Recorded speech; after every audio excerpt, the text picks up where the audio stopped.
It was a very tough election, but the people's will that they want us to create the country's future under the stable LDP Komeito government and the Kishida administration was shown.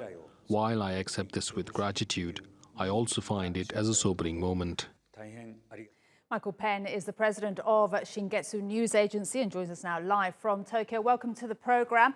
How much of a surprise was this win?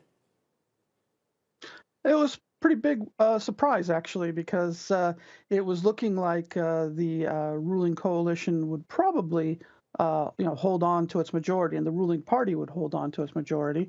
But it was expected to be a pretty narrow margin.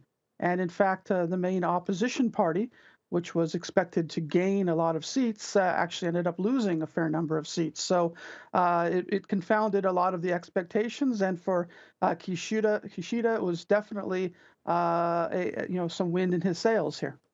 So now, Michael, what does this mean for policy, particularly economic policy? Japan, of course, the world's third largest economy the world is watching.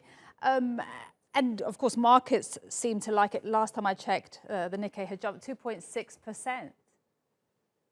Yes, well, the markets, of course, always like it when a government is stronger and stable, and I think that's what they're, reacting to there.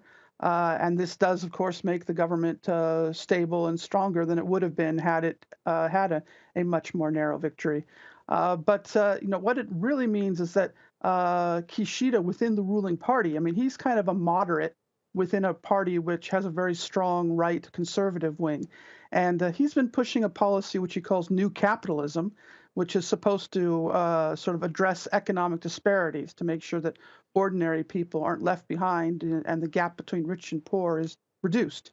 So presumably his victory and the extra credibility he's just gained will give him the ability to push forward with this new capitalism program and mean that more support for ordinary people may be in the works. And how have the public reacted to this? Generally speaking, I think most Japanese are kind of willing to give him a shot, and I think that's been reflected in his elections. He's only been prime minister for a month. He communicates a little bit better than his predecessor.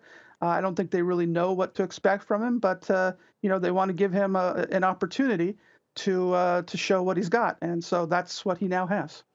And he also has, of course, a majority in parliament. So with this, does this bring extra, stability to Japan?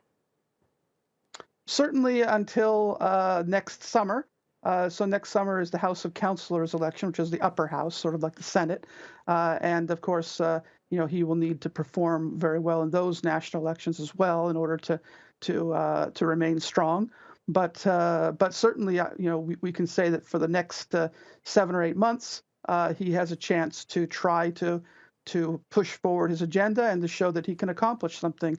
We don't know if he will be able to take advantage of that, but he was a prime minister who might very well have never really had a shot, and now he does have an opportunity to have an agenda and make his mark. All right, thank you so much, Michael Penn, live for us there from Tokyo.